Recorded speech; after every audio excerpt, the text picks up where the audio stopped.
안녕하십니까. 한력전TV의 이명찬입니다. 오랜만에 뵙는 것 같습니다. 최근에요, 일본의 자민당 총재 선출이라든가 또 최근에 참의원 선거, 또 이달 11일에 있을 총리 지명선거, 이렇게 계속 이어지면서 일본의 정치가 상당히 격동적으로 움직이고 있습니다.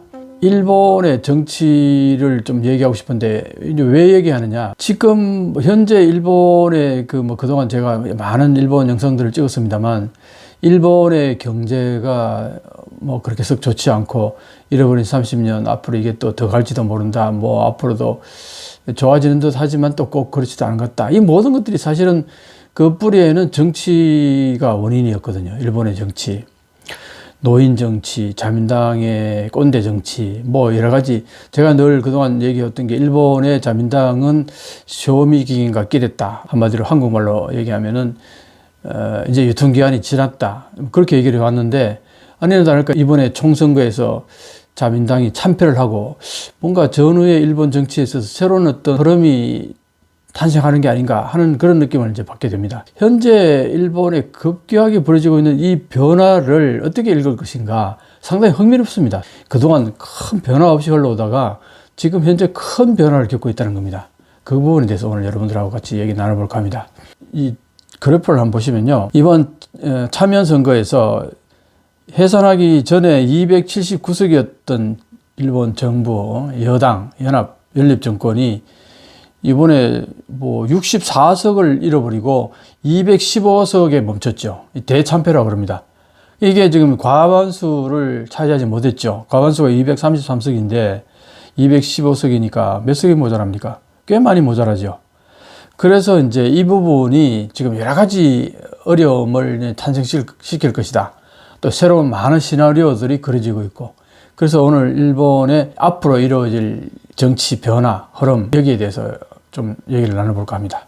이달 11일에 있을 총리 지명선거에서 다양한 변화가 있을 건데, 이 부분에 대해 설명하는 것이 주 목적인데, 지난번 자민당 총재 선거를 간략하게 언급하는 게 필요할 것 같습니다. 왜냐하면은 이시바 시게루가 이번에 왜 그렇게 참패를 했고, 그리고 이게 뭐가 문제가 있었으며 어떻게 해서 이시바 시게루가 총재가 될 수 있었느냐, 이런 부분들이 앞으로 진행될 얘기들에 있어서 반드시 알아야 될 하나의 지식이기 때문에 이 부분을 간단하게 언급하고 본론으로 들어가도록 하겠습니다. 그래프를 보시면요, 이시바 자민당의 권력 구도로 해가지고 이제 지난번에 자민당 총재 선거를 거치고 난 다음에 지금 현재 어떤 식으로 꾸려져 있는가, 이제 이렇게 보는 거죠. 그때 자민당 총재 선거에서 9명의 후보자들이 나왔습니다. 그건 이제 파벌이 해소되고 나니까 어떤 파벌 단위로 한 사람을 내세운다든가 이게 되지 않으니까 통제가 안 됐던 거래요. 그래서 나오고 싶은 사람 다 나왔던 거죠. 그 중에 결국은 이제 선거에서 3명을 처음에 추렸는데,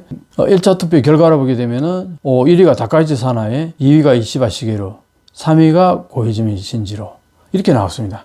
이 결과는 사실 상당히 의외였죠. 왜냐하면은 사실은 자민당 이번에 선거가 진행되게 된 배경을 간단히 보게 되면은, 기시다 후미오 총리가 사실은 더 하고 싶었죠. 그렇지만 워낙 인기가 없고 지지도가 10%대로 들어왔죠. 그 다음에 그걸로 인해서 자민당 지지도도 20% 초반대까지 내려왔습니다. 자, 이게 왜 이러느냐. 가장 최근에 큰 문제가 됐던 것이, 일본 자민당은 지금까지도 금권 정치를 해오고 바람막이 정치다 그래서 항상 돈과 밀접하게 관계가 있는데, 이번에는 뭐냐면 우라낀이라고 해요. 일본말로 우라낀, 뒷돈이라는 얘기죠. 한국도 그렇고 일본도 그렇고 정치자금법이라는 게 있지 않습니까? 정치자금을 마음대로 막 거둬도 되는 게 아니니까, 한국에서는 출판회 같은 거 해가지고 거기서 돈을, 정치자금을 모으는 이런 방법도 있는데, 일본에서는 호텔에 파티를 이제 엽니다. 거기서 파티권을 판매를 해요. 그래서 그게 파티권을 판매해가지고 어느 일정 수준의 금액은 이제 자민당 본부에다가 납입하고, 거기에서 이제 또 납입하고 나면 나중에 자민당 내에서 이제 돈을 또 필요한 돈만큼 또 지원도 해주고 그런 이제 메커니즘인데, 이게 어느 액수 5천만 원인가 그럴 거예요. 여기 이 금액을 넘으면은 신고를 해야 돼요. 정치자금법에 해가지고. 그래서 정부에 그게 해당되는 세금도 내야 되고 이런 과정들이 필요한데, 그게 이제 돈이 많이 이제 들어왔는데 5천만 원이 넘음에도 불구하고 이거 기재를 안 하고 공표를 안 한 거죠. 한마디로 말해서 입마에 포켓 해버린 겁니다. 근데 이게 그동안 계속 있어 왔는데, 언제부터 지속되는지는 얘기를 안 하면 알 수 없는데, 그게 밝혀지게 됐어요. 그걸 이제 우라낀 문제라 그러는데 주로 아베파 정치인들이 그게 깊이 관여되어 있습니다. 그게 결국 뭐냐 하면 인기가 있으니까 아베파가 주도권을 잡고 있고 아베파 영향력이 있으니까 아베파 국회의원들이 파티를 연다 그러면 거기에 많은 이권을 가진 돈을 줄 만한 사람들이 와서 파티권을 막 10장씩도 사기도 하고 20장도 사기도 하고 그게 한 장이 뭐 2만 원인가 뭐 그랬다 그러는데 10장 사면 20만 원이고 그렇게 이제 사서 사는 거 아닙니까? 얼마나 돈을 많이 모으느냐 이게 또 그 정치가의 하나의 능력의 바로메터였다고 합니다. 자민당 내에서. 그러다 보니까 베테랑 의원들은 당연히 돈이 많이 수금이 될 테고 초선이라든가 아직 인지도가 낮은 이 의원들은 기본 금액을 채우지 못해서 자기 돈으로 그 파티권을 사서 결국은 그 돈을 이제 당에다 납부한다 뭐 이런 얘기도 있었는데 아베파 정치인들 중에는 상당히 영향 있는 거물급 정치인들이 많다 보니까 이게 어느 한계선 이상의 금액을 파티권을 팔아서 돈을 이제 많이 만지게 됐죠. 근데 그걸 보호를 하지 않고 이마에 붙게 됐다. 이게 이제 발각돼 가지고 발칵 뒤집혀졌습니다. 그 문제로 굉장히 시끄러웠어요. 그걸 제대로 해결하지 못하니까 기시다 총리의 인기도도 계속 떨어지고 자민당의 인기도 떨어지고 그렇지 않아도 항상 일본의 자민당은 이 정치 자금, 돈 문제 때문에 부패하고 연결되고 이래서 항상 그게 문제가 됐었는데 사실은 이게 가장 큰 문제가 됐던 이유는 내가 볼 때 일본의 지금 서민들의 생활은 상당히 빠듯하단 말이에요. 거기다가 최근에 엔저가 되면서 수입 물가가 높아져서 그게 이제 다시 들어와서 국내 물가를 높였잖아요. 그 물가는 높아가는데 임금은 그게 따라가지 못하니까 실질 임금은 마이너스가 26개월, 27개월 마이너스가 됐단 말이에요. 자, 서민들은 이러고 있는데 실질 임금이 떨어지는 것도 떨어지는 거지만 엔저가 되다 보니까 해외여행 가기가 힘들어졌어요. 유학도 못 가고 유학 갔던 사람도 돌아오게 되고 그러니까 서민들의 생활은 진짜 팍팍해졌는데 정치권에서 이게 단위가 보통 몇 천만 원 그러면은 억 단위 넘어가는 거잖아요. 그냥 파티권을 팔아가지고 그걸 이마에 복귀한단 말이에요. 이게 불로소득도 이런 불로소득이 없는 거죠. 일반 서민들은 온갖 세금 다 떼고 일본말 되돌이 손에 쥐는 돈은 정말 봉급의 60% 70%도 채 안 되나 이런 상황에서 정치권에서는 완전히 파티를 열어서 파티권을 팔아가지고 수천만 원씩 남기고 이러니까 그게 다 탈세란 말이죠. 그것도. 그러니까 이런 것들은 다 범죄라고 어떻게 보면.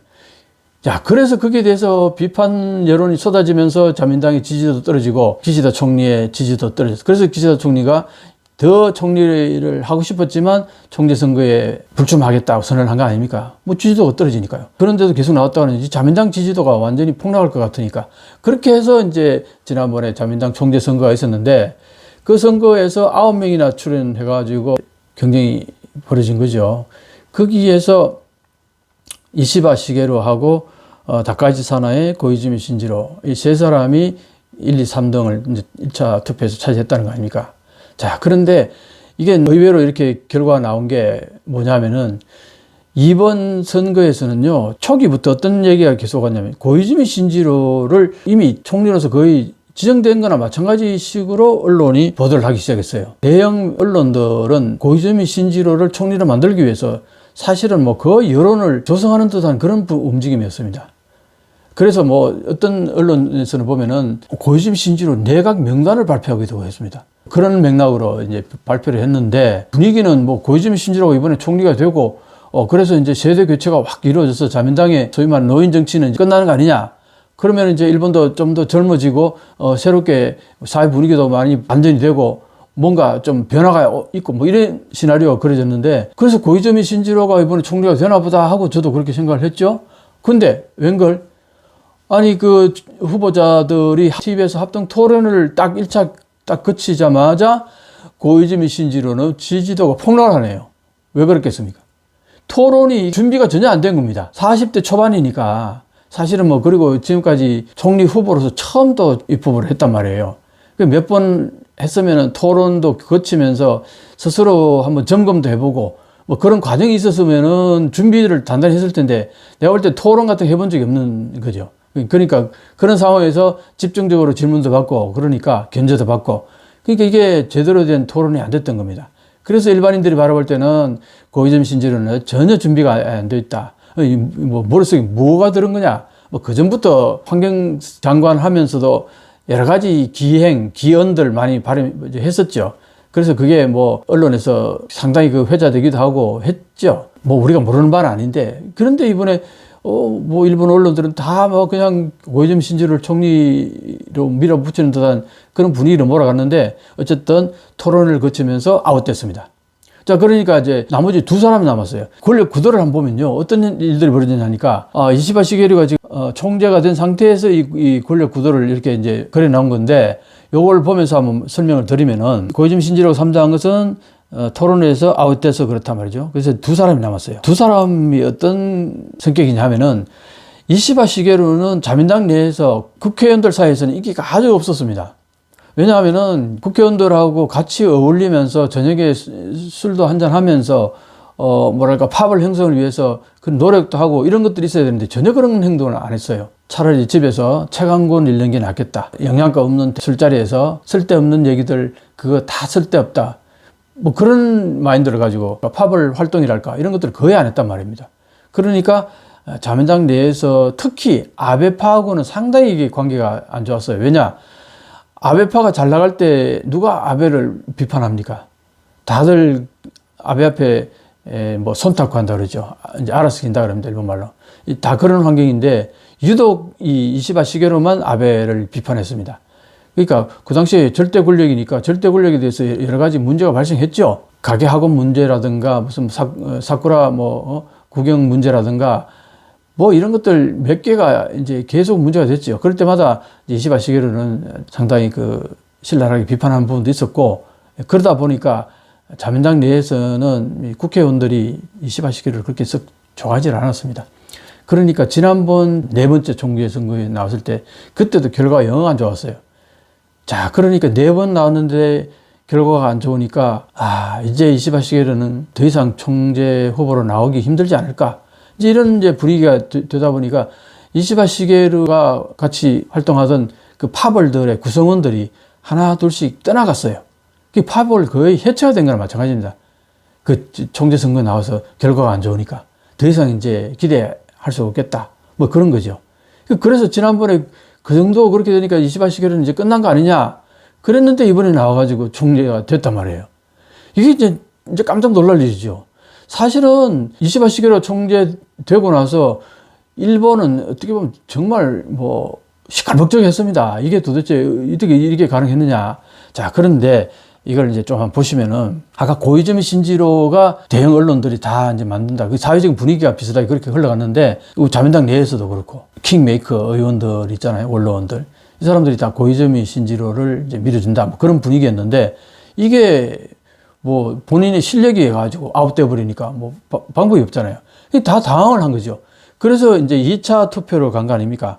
결선 투표라고 보는 거죠. 결선 투표에서 이제 이시바 시게루하고 다카이치 사나이 둘 중에 한 사람을 골라야 되는데 아소 다로는 다카이치 사나이가 아베파하고 상당히 가까웠어요. 아베파가 적극적으로 밀어주니까 아소 다로는 아베파하고 상당히 가까웠잖아요. 그러니까 이제 다카이치 사나이가 자기 성격에 맞는 거야. 그건 왜 그러냐니까 이 스가 전 총리하고 고이즈미 신지로하고 다 다카이치 사나이 쪽으로 밀지 않았어요. 그러니까 고이즈미 신지로를 밀다가 고이즈미 신지로가 아웃되니까 이 표를 어디를 줘야 되느냐. 그런데 다카이치 사나이 쪽은 못 주겠는 거예요. 왜 그러냐니까 아소 다로가 적극적으로 민다. 아소 다로는 지금까지도 아베가 사망하고 난 다음에는 거의 혼자서 무소불위로 권력을 좌지우지했단 말이에요. 이번에도 또 아소 다로가 킹메이커가 되면은 정말 권력을 좌지우지할 것 같다. 그게 싫었던 거예요. 특히 스가 전 총리하고는 사이가 상당히 안 좋습니다. 그래서 스가 전 총리는 고이즈미를 밀다가 그 표를 전부 다 이시바 시게루에게 몰아주기로 했죠. 그때 결정적인 역할을 했던 게 기시다 총리입니다. 기시다 총리가 자기가 총리를 할 때는 아소파의 지지를 받으면서 했는데 이번에는 아소하고 같이 길을 가지 않고 이시바 시게루에 표를 던진 거죠. 사실 이시바 시게루하고 아소하고는 굉장히 사이가 안 좋습니다. 이 사이가 이렇게 안 좋고 이렇게 안 좋은 여기서 이제 하나의 균열이 생긴 거죠. 아소는 다카이치 사나이하고 다카이치 사나이를 적극적 지지해주는 아베파하고 이렇게 뭉쳐가지고 이쪽으로 밀은 거죠. 그런데 그 표가 스가 전 총리나 기시다 총리나 고이즈미 신지로를 지지했던 이 많은 국회의원들이 더 많았던 거죠. 그리고 기본적으로 이제 이시바 시게루냐 다카이치 사나이냐 둘 중에 한 사람을 선택해야 되는데 자민당 국회의원들 입장에서는 둘 다 그렇게 썩 내키지는 않았죠. 왜냐하면은 다 인기가 없었으면 두 사람 다. 아까 말했듯이 이시바 시게루는 어울리질 않았어요. 국회의원들하고. 뭐 저녁을 같이 한다든가 술자리를 같이 한다든가 이런 자리를 아주 싫어했어요. 거기다가 또 다카이치 사나이도 마이웨이 식이고 굉장히 이제 우익적이고 뭐 그래서 국회의원들 내부에서는 인기가 썩 그렇게 많은 편은 아니었습니다. 근데 이제 두 사람이 남았으니까 어떻게든 결선 투표를 가는 거 아닙니까? 여기에서 자민당 국회의원들이 어떤 기준을 갖고 투표를 했냐 하면은 일단 아소다로가 권력을 계속 행사하는 것에 대해서 이것도 싫고 그 다음에 다카이치 사나이가 결정적으로 싫었던 겁니다. 왜 그러냐 하니까 다카이치 사나이는 아베 이상으로 우익적인 인사입니다. 자민당이 전부 다 우익적인 인사들만 있는 게 아니거든요. 자민당은 예전부터 매파하고 비둘기파하고 이렇게 어느 정도 이게 같이 섞여 있어요.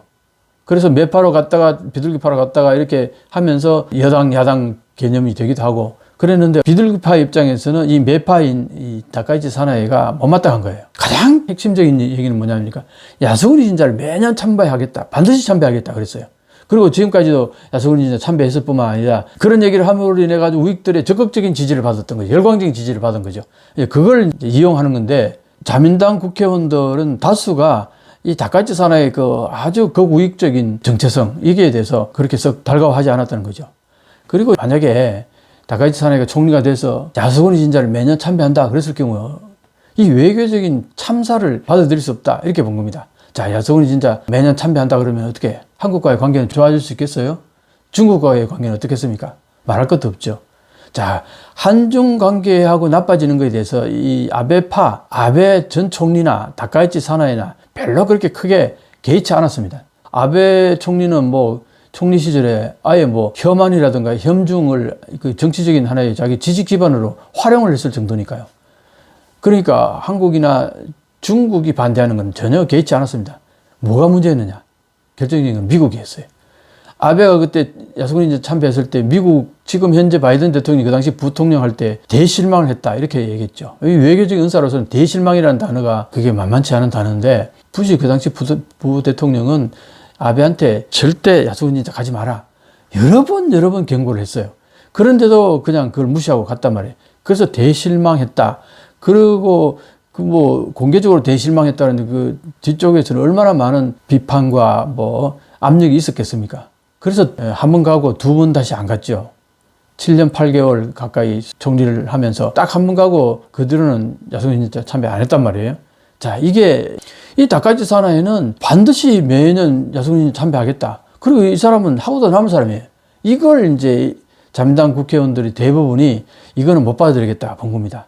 자, 그리고 또 하나는 야당 대표 중에 입헌민주당의 노다 요시히코 이분이 과거에 뭡니까? 민주당 정권 때 총리까지 했던 사람 아닙니까? 이 사람이 정권 운영해본 경험도 있고 그 다음에 토론에 굉장히 능해요. 옛날에 마츠시다 정경숙 일기생으로 이제 거기서 정치 수업을 받았던 사람이라 논리라든가 그 정치적인 지식 같은 게 굉장히 풍부하단 말이에요. 거기다가 총리 경험까지 있으니까. 자, 자민당의 총재가 되면은 앞으로 선거라든가 무슨 일이 있으면은 TV에 나가서 토론을 계속 할 텐데 그때 이 노다 대표하고 이 다카이치 사나이하고 토론이 벌어지게 되면은 이 다카이치 사나이는 극우들은 지지할지 모르겠지만 이 노다 요시히코 이 대표는 중도 보수예요. 야당이면서도 상당히 보수란 말이죠. 아버지가 자위대를 지낸 분이고 이러다 보니까 토론했을 경우에 극우 세력들은 열광적으로 다카이치 사나이를 지지할지 모르지만 중도 보수하고 약간의 그 좌측으로 진보 뭐 이쪽은 전부 다 다카이치 사나이를 반대하고 오히려 이 노다 대표 쪽으로 표를 던질 가능성이 많다. 그래서 다카이치 사나이가 총리에 대해서 총선을 치를 경우에 이 중도 보수 표를 전부 다 입헌민주당한테 다 뺏겨버릴 가능성이 농후하다고 이렇게 본 거예요. 그러니까 선거 대책으로나 외교상으로나 다카이치 사나이는 자민당에서 절대 이게 별로 그렇게 좋은 카드가 아니었던 겁니다. 그래서 다카이치 사나이를 제외하니까 어떻게 남은 사람은 이시바 시게루 아닙니까? 그 이시바 시게루는 그래도 자민당 내에서도 특히 저방 정당인들에게는 상당히 인기가 많았고 그리고 여론에서도 항상 자기 총리 후보감으로는 1등을 해왔었어요. 자민당 내에서 야당의 역할을 하니까 자민당의 비판적인 많은 여론들은 이시바 시게루를 지지해 줬던 거죠. 이런 상황이다 보니까 이시바 시게루는 뭐 야소군이 진짜 참배 안 하겠다 그랬죠. 그 다음에 한국과의 관계, 뭐 역사 문제에 대해서도 상당히 위안부 문제 같은 경우는 한국이 이제 그만 사과해도 된다 할 때까지 사과해야 된다. 한국이 받아들일 때까지 사과해야 된다. 이런 역사 인식도 가지고 있죠. 그러니까 한국과 중국과의 관계도 그렇게 뭐 크게 트러블 같지 않고 뭐 그래도 어느 정도 무난할 것 같죠. 미국과의 관계도 그렇죠. 또 이 이시바 시게루는 이 토론이 굉장히 능합니다. 그러니까 노다 대표하고 토론을 해도 절대 밀리지 않거나 오히려 더 우위를 점할 거니까 이거는 이제 총선에서 투표할 때 상당히 이제 자민당에게 유리할 거다. 이제 이렇게 본 거죠. 이 아소다로 그다음에 다카이치 사나의 아베파 이 완전히 그 아주 우익적인 이쪽 정치 성향들 사람들하고 이쪽에 약간 비둘기적인 이쪽 성향 사람하고 이렇게 나눠진 거예요. 자민당 내에서 중도에서 보수 뭐 이런 쪽은 여전히 그것보다는 이제 수가 많은 편이니까 그래서 이시바 시게루가 어부지리로 자민당 총재가 된 겁니다.